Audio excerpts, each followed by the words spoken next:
Halo semuanya, sawadee, apa kabar? Semoga kabar kalian selalu baik dan juga sehat. Selamat datang di segmen analisa. Kenapa menjadi sehat itu penting? Karena di tengah kondisi pandemi sekarang ini, kayaknya kesehatan itu adalah menjadi hal yang langka. Teman-teman jangan lupa ya untuk melakukan vaksin, karena jujur hari ini aku baru aja vaksin yang ketiga untuk penguatan. Dan emang sih, tiap orang tuh memiliki responnya berbeda-beda. Hari ini aku agak sedikit keliengan gitu mendapatkan vaksin yang ketiga, tapi it's fine, itu adalah efek yang banyak ditemui di masyarakat. Jadi ya agak sedikit demam, pusing, tapi biasanya akan hilang beberapa hari sih. Tapi itu akan jauh lebih bermanfaat dibandingkan bagi mereka yang tidak kena vaksin. Kalau kita nanti kena COVID dan kita sudah diberikan vaksin, itu efeknya pada saat menyerang tubuh manusia tidak akan menjadi parah. Jadi vaksin itu sangatlah penting. Jadi jangan lupa vaksin, aku sudah lengkap. Vaksinnya sudah 3 kali. Oke, sekarang kita bahas kembali mengenai kasus di Subang, Jawa Barat.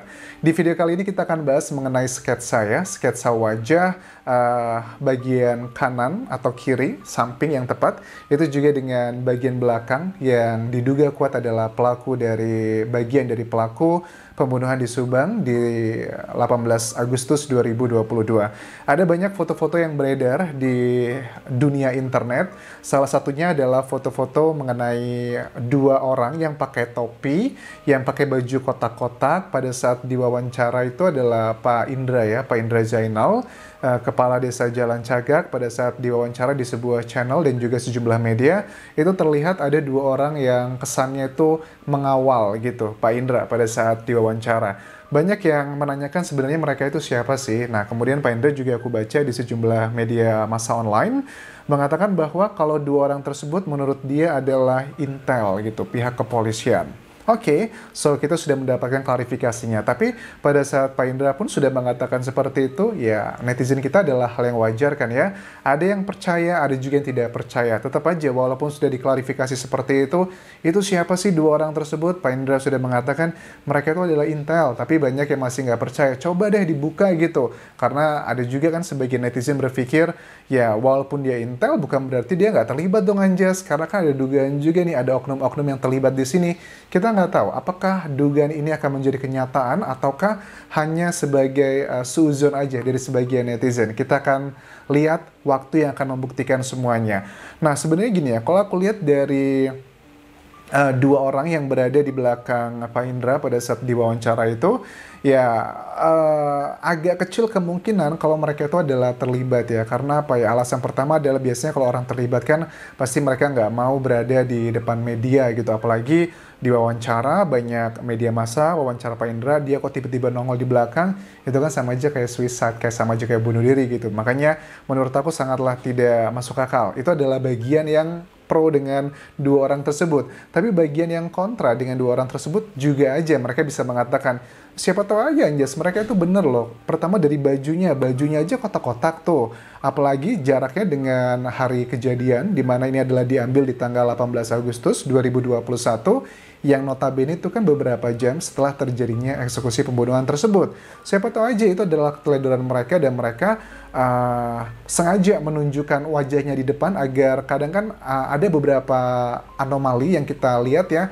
Kadang orang yang justru malah banyak bicara, orang yang justru malah menunjukkan dirinya ada terus, tampil terus, justru malah dia adalah yang dugaannya terlibat di beberapa kasus. Kan kita bisa melihatnya ada beberapa anomali di kasus-kasus pembunuhan di dunia, misalnya kayak yang melakukannya adalah orang terdekatnya. Wah, nggak nyangka dia sering ngomong di media massa, dia sering menunjukkan affection, rasa kasih sayang, tapi kok ternyata alat bukti itu mengarah ke dia semua begitu. So, itu juga masih menjadi kemungkinan. Tapi sekarang yang menjadi penasaran adalah harusnya tim penyidik Polda Jabar pada saat sekarang sudah merilis sketsa dari seseorang tersebut, terus juga dengan kriteria yang sudah ada keterangan namanya Mr. X, jenis kelamin laki-laki, usia 30 tahun, bentuk muka oval, bentuk dagu lancip, hitam, lurus, sedang adalah hal yang sudah kalian lihat, bisa cek di sini. Harusnya juga memberikan keterangan sudah sampai sejauh mana progresnya, karena ini bisa meredam lah ya konflik yang berada di masyarakat. Dan menurut aku juga sangat kecil kemungkinan sih kalau seandainya ada masyarakat yang melaporkan. Aku yakin sekarang sudah ada mungkin dari keluarga korban atau orang-orang di sekitar Jalan Cagak yang sudah melaporkan nama-nama yang diduga mirip dengan sketsa tersebut ke penyidik Polda Jabar, dan mungkin saja Polda Jabar juga timnya sudah melakukan penyelidikan lebih dalam. Mereka dipanggil, diinterview, dan di interviewnya itu pun juga tidak melulu hanya menggunakan satu data saja, yaitu adalah data sketsa ini bisa disilangkan dengan penemuan DNA, penemuan sidik jari, dan sebagainya. Itu kan yang akan disilangkan, karena data ini kan tidak bisa berdiri sendiri. Dan juga agak aneh ya kalau ada seorang netizen gitu atau masyarakat bisa mengenali dengan sangat jelas, yakin dia adalah pelakunya hanya dengan sketsa yang kita lihat di media massa seperti itu. Karena jujur itu adalah tipikal sketsa yang tidak terlalu spesifik ya, mungkin ya bisa 50-60% mendekati aslinya, mungkin seperti itu.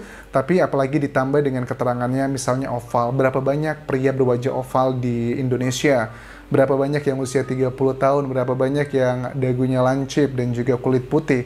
Kayaknya agak kecil kemungkinan kalau tim penyidik hanya rely kepada data ini, tentunya disilangkan dengan data-data lainnya. Ngomongin soal data-data lainnya yang berhubungan juga dengan alat bukti, sebenarnya ini menjadi salah satu hal yang cukup membuat kita netizen agak sangat sedih, dan kadang jujur aku kadang agak muncul hilang harapan gitu. Ya, ups and down adalah hal yang wajar. Misalnya di hasil otopsi pertama kita sudah ketahui ada penyidik yang mengatakan ditemukan 2 jejak kaki yang berbeda. Kemudian juga ada keterangan yang mengindikasikan bahwa itu ada jejak-jejak sidik jari, kemudian ada puntung rokok, ada juga darah yang ditemukan di sana juga, terus ada juga beberapa hal lainnya. Kenapa hal-hal yang sifatnya lebih ilmiah dan nyata seperti ini, yang ini bisa mengarah ke alat bukti karena keterangannya bisa dianalisa dari tim ahli yang akan menguruskan nanti ke tim ahli, ke surat dan juga ke petunjuk, kategori alat bukti juga di situ. Kenapa kok tidak itu digali, sudah pasti digali lebih dalam, tapi kenapa kok tidak dipakai hasil itu untuk menjadikan salah satu alat bukti? Ada 2 kemungkinan. Kemungkinan yang pertama adalah dugaan netizen adalah yang pertama, bisa aja Anjas karena TKP-nya sudah rusak, jadi ada banyak data yang sudah tidak lagi valid. Bisa aja puntung rokoknya, oh ternyata ini puntung rokoknya ada banyak merek kan ya. Ingat nih, kalau aku ngomong puntung rokok jangan pada baper ya. Ini kan ditemukan berbagai jenis puntung merek yang ada di lokasi kejadian. Apakah semuanya itu sudah make sense, sudah linear dengan temuan-temuan yang lain? Kenapa ini nggak dipakai? Kalau orang yang pro dan yang kontra, yang pro bilang pasti akan bilang ke masyarakat, yang pro dengan penyidik ya, akan bilang bahwa ya yakin aja Anjas bahwa kenapa penyidik tidak memakai itu. Mungkin aja memang ada data-data yang sifatnya adalah framing atau dipakai tapi itu belum dipakai buat sekarang karena masih ada beberapa strategi lainnya. Itu adalah kemungkinan untuk yang pro. Sedangkan yang kontra dengan tim penyidik dari netizen bilang, atau jangan-jangan ini data yang misalnya dari DNA puntung rokok berbagai merek tersebut itu adalah sifatnya sifatnya sudah sangat valid tapi tidak dipakai karena ada beberapa hal yang justru kalau nanti itu diungkapkan akan mengungkap orang-orang yang memang terlibat, tapi ada dugaan mereka ini ada juga buat framing atau melindungi orang-orang tertentu. Well, suka nggak suka dugaan ini sudah muncul di masyarakat karena logikanya begini kan ya, di kasus di Indonesia banyak kasus yang sejenis lah, mirip gitu. Itu dalam waktu seminggu, 2 minggu aja sudah terungkap. Misalnya di Karawang sama-sama Jawa Barat, ataupun juga di Sulawesi, ataupun di Medan. Itu kan cepat sekali terungkapnya. Tapi kenapa ini beberapa hari lagi akan memasuki bulan kelima, tapi kok tidak terungkap-ungkap? Apakah sebegitu hebatnya para pelakunya? Ataukah sebegitu, let's say tidak profesionalnya para penyidik? Suka nggak suka semakin lama tim penyidik mengumumkan siapakah tersangkanya, akan semakin mengikis rasa kepercayaan masyarakat terhadap kinerja dari kepolisian secara umum. Ini bukan lagi ngomongin soal Polda Jabar, tapi juga kepolisian secara umum. Kita akan nantikan seperti apa. Nah, kemudian kalau kemarin aku sudah sempat lihat ya, sudah aku bahas mengenai beberapa nama-nama yang kalian munculkan, yang diduga adalah mirip dengan si orang yang disketsa tersebut, misalnya mantannya Amel. mantannya Mel itu yang sudah aku bahas di video sebelumnya, dari bentuk kepalanya sudah sangat berbeda sekali. Tapi yang pertama memang kita bisa minimalisir adalah dengan pandangan mata kan ya. Kalau pandangan mata kita tidak perlu menjadi expert, kita bisa melihat aja.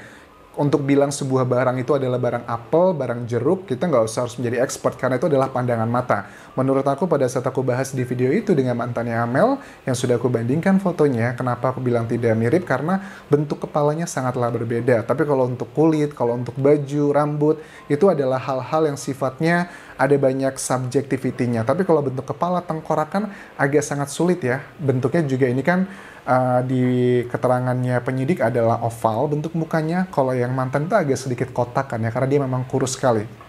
Cenderungnya seperti itu mantannya Amel. Tapi kalau untuk pacarnya Amel sendiri, itu juga nggak bisa kita ngelihatnya hanya dari bagian yang depannya saja. Ada yang bilang kok mirip kayak mantannya Amel yang tidak putus gitu dengan dia. Wah, itu juga ada bagian-bagian yang menuju ke sana, tapi bukan bagian kita. Aku yakin apakah dia juga sudah diperiksa kembali oleh tim penyidik Polda Jabar, karena aku yakin sekali pada saat awal tahun ini ada banyak mungkin orang-orang yang dipanggil ke Polda Jabar yang diduga adalah mirip dengan si orang yang dilakukan sketsanya. So, kita nantikan apakah Polda Jabar akan bisa menangkap para pelakunya yang kemungkinan besar tidak cuma pelaku, tapi juga ada dalangnya, orang yang berbeda, orang yang membantu, orang yang mengetahui. Kita pengen tahu sebenarnya siapakah mereka itu dan apa peranannya dalam setiap orang-orang tersebut pada kasus ini. Mudah-mudahan keadilan untuk Ibu Tuti dan juga Amel akan segera terwujud di Januari 2022 kali ini. Terima kasih sudah menonton, sampai ketemu lagi. Kalaupun kerap semuanya, tinggalkan like, tinggalkan komen, dan subscribe channel YouTube ini. Bye-bye.